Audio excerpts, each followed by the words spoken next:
Hey y'all, Mike with Cardboard Kingdom. Welcome back to another Disney Lorcana market update video. Today is the 5th of August. We are somehow already into August. Shimmering Skies will be here this week, and end of the year will be here before we know it. Seems like time is just absolutely flying these days. I need it to slow down. Really need it to slow down. Not enough time in the day to get everything done that need to get done. So, with that being said, we've had an exciting weekend. We finished up all the Enchanted reveals for Set 5. We had the Italy tournament that did end up selling out. Finished some really cool deck builds there, and some really unique kind of meta decisions and whatnot. Just people getting creative and winning a lot of money because of it. So you love to see that. That was really cool. And then like I said, we're kind of right into Shimmering Skies here.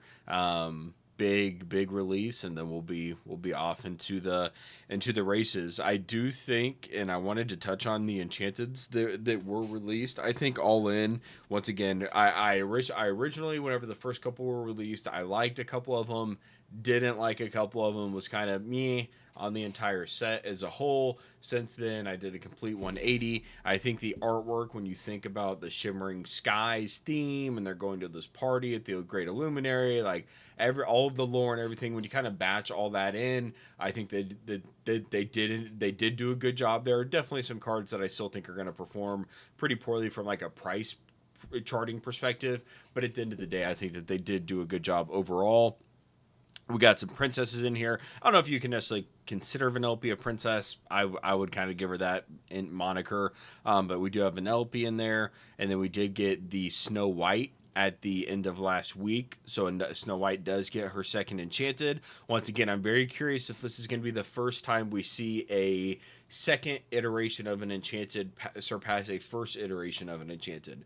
The first Snow White right now is only like 130, 150ish dollars. We'll get an exact price on that here in a minute, but it's the cheapest princess in existence right now, and so curious to see if this one can surpass it. I think the artwork looks fantastic, kind of that warrior princess style that they've done with like Cinderella in the past with her shield, and she's got her armor on, ready to go to battle.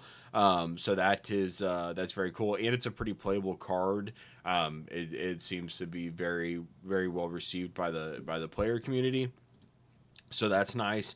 And then we did get the confirmed big chase of the set, the Mufasa. This is my favorite card that's came out thus far. Obviously, being a '90s kid, grew up with the Lion King. Mufasa's an iconic character. Him, dying in Lion King was one of the most tragic, moments of our young '90s, childhood. Seeing that for the first time, that was, that I think I still have PTSD from that.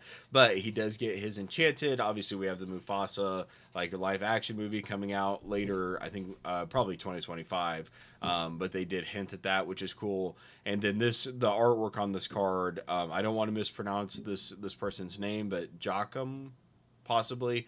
Van Gool did a fantastic job in the art. I think this card is 10 out of 10. Obviously, it's very playable, right? I know there was a lot of hype around it whenever it was first released with kind of the lore count and some of the abilities.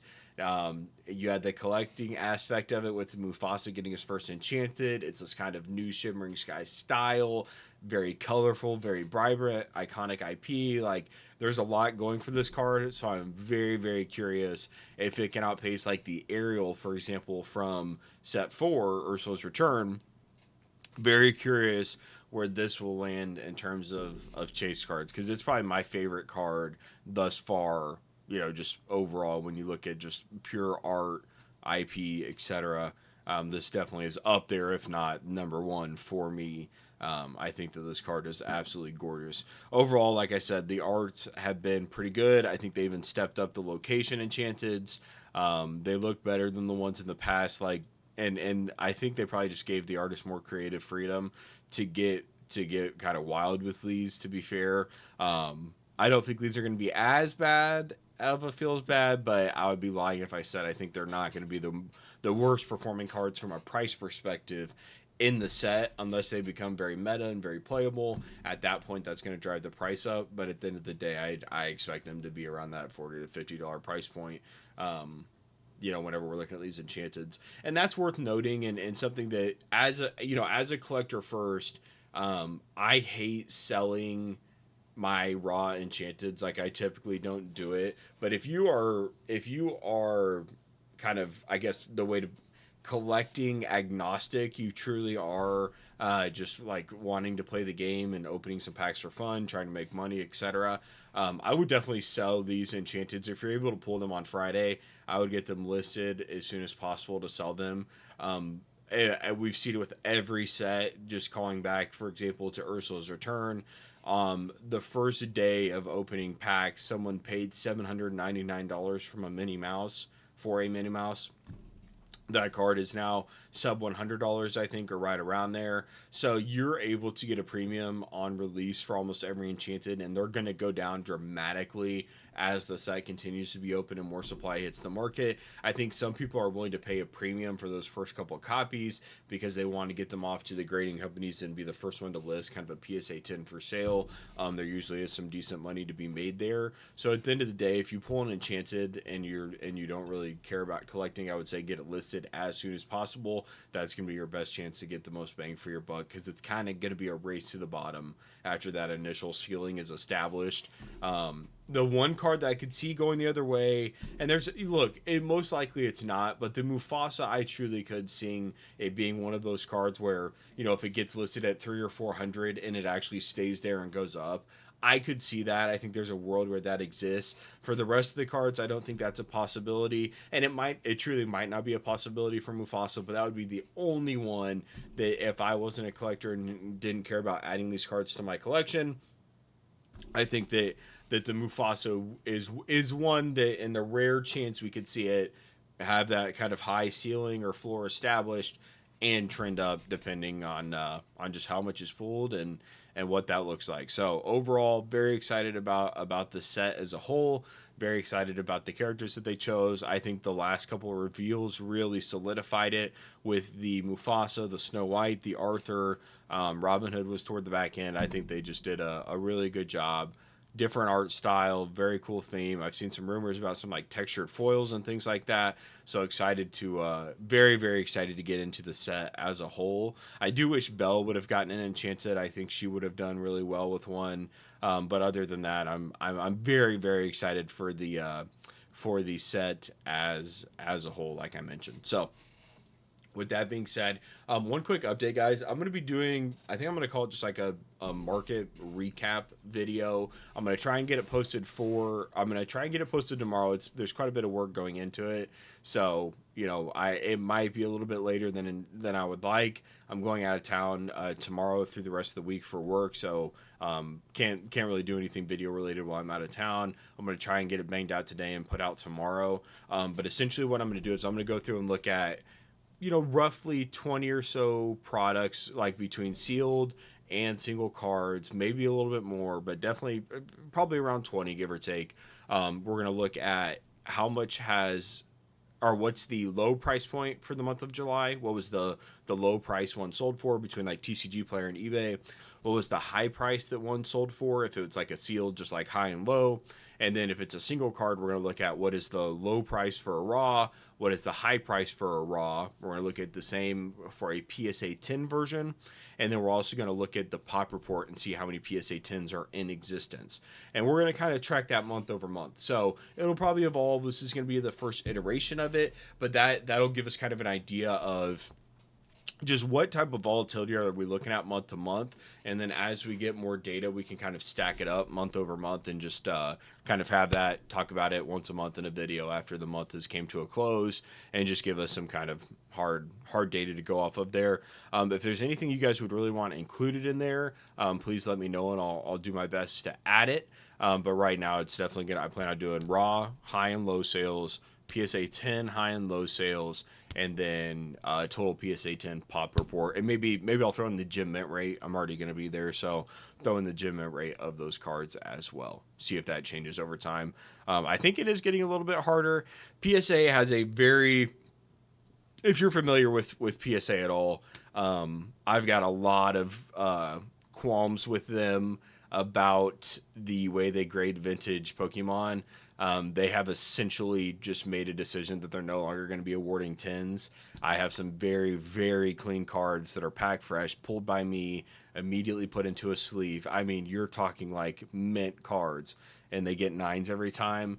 And you look at some of the other cards that have gotten 10s in the past, and like these cards are like pristine compared to them. I and this typically happens whenever the prices of cards go up and they have to pay out more of their like guarantee, like insurance if something were to happen. I'm worried that that's going to start happening with Lorcana, so I want to track the gym mint rate selfishly just to see, because like historically Elsa has gym mint at like an 80% rate, I think maybe like 75 to 80.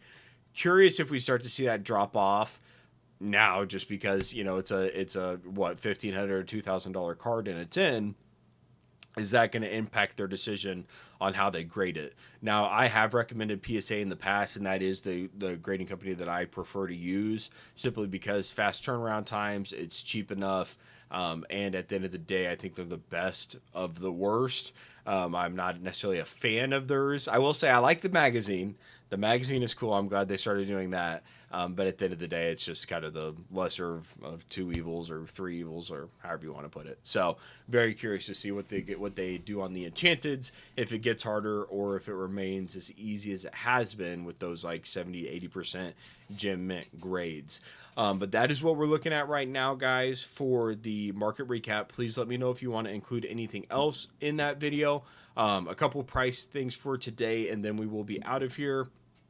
The first chapter boxes, I like TCG Player. They have started kind of clustering a 3-day sample size. So I'm on the 3-month view, but this tells me that July 31st through August 2nd, there were 22 boxes sold, average price of $228.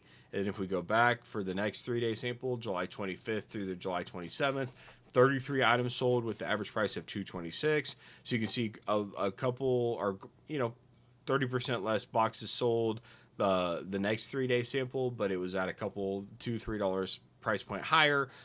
Today and yesterday, you can see one sold today already for $229. We had $225 yesterday, and then a $236. Lowest on the market right now is Peach Cravings. They have two left of their damage listing at $230. If you remember this listing, they were selling at like $205, then $215, then $225. Now they're at $230. They had, I think, like over 100 of these to start, and they are currently sitting at $229 for their damage seal boxes. Man, those boxes are beat up. Do not pay this listing. Don't do it. Man, that is worse than the boxes they've had in the past. Holy smokes, dude. I mean, that box is open. Guys, do not buy that listing. Please, please, please. We do have Wasteland Gaming. They've got a box listed at $230. Definitely go that route. They have 10 of them, and then we're kind of climbing up to $240 from there. We'll continue to see what happens in terms of price point. I could see a world where we get to $240, $245 this week. I could see a world where more people continue to come down to that $230, $235 price point to offload their product. There's obviously still plenty out there. You look here, 8 listings, 6, 64, 20, etc. If you're like me and have a long time horizon on those things, it doesn't really matter. I truly think the accelerator is going to continue to sell, obviously, for the next couple months. And then when we get to the set 5 set championships, if there is no restock given to the stores at that point, I think it's going to be back to all-time highs in the $300 price range pretty quick. If there is, I think it's going to drop back down to $220 and do the exact same cycle we've been doing for the last couple set championships. That's my personal opinion, but it truly is just going to be whenever the restocks stop happening from Ravensburger for the set championships, I think everything's just going to be accelerated, and it's going to move very, very fast, and then that's going to cause the singles to dry up and move as well. So I think that's where we're at for the first chapter, but it is definitely still creeping up, right? There was just a set champs restock, and we're already back up to 230, 240. So it is it's moving. Now, when we look at set 2, Rise of the Floodborn here, we'll just go back. Rise of the Floodborn, I did notice an interesting discrepancy. If you are going to be buying Rise of the Floodborn, I hate the new filtering system. I love what they did on the graphs. Hate the filtering system of the new TCG Player. But there is a case available for $470 right now. 2 of them. The next listing is 500. If you look at the individual box prices, we are pretty much at MSRP, if I'm not mistaken. Yeah, essentially 140 per box. So you can actually get a decent price per box on the case. If you go the case route, you're looking at about what, $115 roughly per case or per box on the case. If you just buy a standalone box, you're looking at 140. So I would advise, if you have the capital and you're in the market for set 2, I would recommend getting the case. We are seeing a pretty high sell-through rate on these as well. When you look at the 28th through the 30th, 134 average price point, 28 boxes sold. And then you look to the July 31st to August 2nd, we are at 11 items sold for a 132 average price point. And then you can see here, just today and yesterday, 144, 139, 134 with 140. Oh dang, the lowest listing right now is 148 for a box when you include shipping. So it has surpassed MSRP on TCG Player. Now it's kind of slowly starting that uptick. How fast it'll accelerate, nobody knows. I'm very excited to see, because look, Lorcana's new. We don't know what the trends are going to be. I don't think it's going to mirror other TCGs. I think there's going to be a lot of similarities, and there's going to be a lot of the same dynamics. But I think with how playable these cards are, I just think that it might perform different than other TCGs. So I'm interested to see how this does perform and how quickly it accelerates up. Obviously, it's going to depend on restocks and things like that. But at the end of the day, 140 for Floodborn right now, or almost 150 for Floodborn, and we're 8 months into its release or so, give or take. So if you were buying these boxes around 110, 120, definitely we're starting to see it go up a little bit, which is nice. So that's where we're at for the Floodborn. I would recommend a case, like I said, just because it is it's a decent price per box when you compare it to the individual boxes. Now, looking into the Inklings, I think 400 is really good price for a case there. It looks like individual boxes are 110, so kind of that same case, savings, if you will, if you buy the entire case. It's after Rudy made that video about like the Amazon dumps, and even mentioned it in a video this weekend about how once his same deal with like Ravensburger's dumb and they're going to kill the game, blah, blah, blah, his regular stuff. This box is selling at 110, right? That's the lowest listing right now. 16 items sold in that last 3-day sample. Before that, 16. Let's see if we can get some more. 17, 23. So plenty of boxes are selling at that 110 range. So if you were able to get them at that Amazon dump at 85, right, that's a tremendous buy. And I think that's a good lesson for us. Anytime, if we have the capital and it makes sense, and we either want to collect these boxes long term or want to open them, makes sense whenever you get those Amazon deals to go ahead and jump on them. Because just a week, 2 weeks later, we're staring at a $110 box that's selling pretty consistently. So that is where we're at with Inklings. Now, I would still advise against buying Ursula's Return and opening it, even at $98 per box. The EV on that box is still incredibly low. I think it's around 75-ish, $75 to $80 at the moment in terms of the expected return per box. The value just isn't there because the enchanteds are so low. I fully recommend buying whatever singles you need for Ursula's Return. You guys know I like to open product with my family. I like to grow our collection, like to get my play sets of these various cards and whatnot, but I like to do it at a price point where I know I have a okay shot at least like breaking even if I were to sell off some extras and things like that. And so I think with most of the sets, you're in an okay range. Obviously, opening packs is never going to be necessarily profitable. I think with Ursula's Return, one that I would avoid, unless you just want to open some product, you have some, go for it. But at the end of the day, I think this box is going to be, I think we are going to see some $70 Ursula's Return, maybe like a month or two from now, once we're into the thick of it with Shimmering Skies. Ursula's Return is kind of behind us, and it's kind of in that, lull stage that the Inklings hit whenever we were in Ursula's Return. I really think that we're going to see some like 70, mid 70s would be my price target for Ursula's Return. and that kind of matches up with the expected value. We may even see it in like the 70s, like low 70s, to be honest. So we'll continue to see what happens there. Apart from that, guys, wrapping up today, the Ursula or the Shimmering Skies pre-order is at a decent rate. 115, I would say, is probably fair. You can see the Poke Post has 31 available at that price. It's been selling like crazy. 75 items sold, 91 items sold, 35, 58, 84, 127, etc. So it's selling at an incredible rate. A lot of people are excited for this set. I would still recommend, because keep in mind, guys, this product is going to ship on the 23rd. So that's 2 weeks after Friday. This is the date that big box retail gets their Ursula's return. So think like Target, Barnes and Noble, etc. I think I saw that Lorcana is even going to be in Kohl's now. So just kind of continuing to expanding to new retail, expanding to new markets with Japan and China, the Asian markets. I'm not going to go down a tirade of the future of Lorcana, but expansion is continuing. I know there were rumors that they're going to roll out a pretty aggressive marketing schedule with Set 5, so we'll see what comes from that.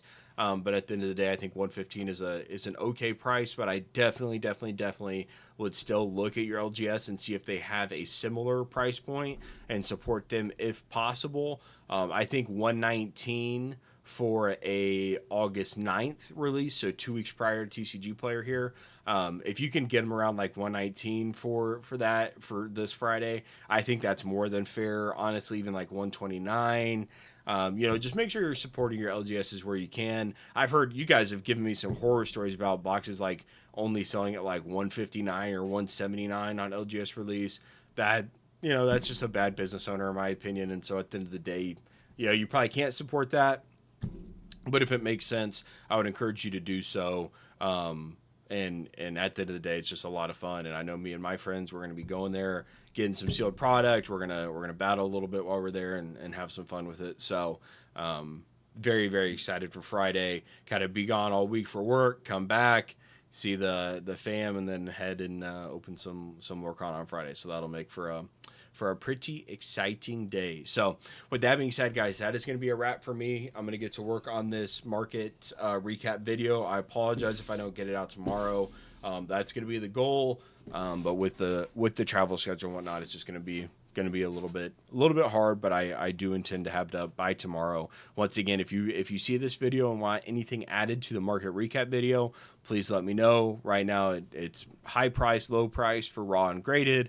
For sealed, obviously just high and low, and then PSA 10 pop to date, as well as gem mint rate. I think those are kind of some really good core indicators and underlying principles of what we're looking at moving forward. So if you have anything you want added to that list, let me know. Other than that, we are out of here, guys. I will be back with another video and talk to you soon.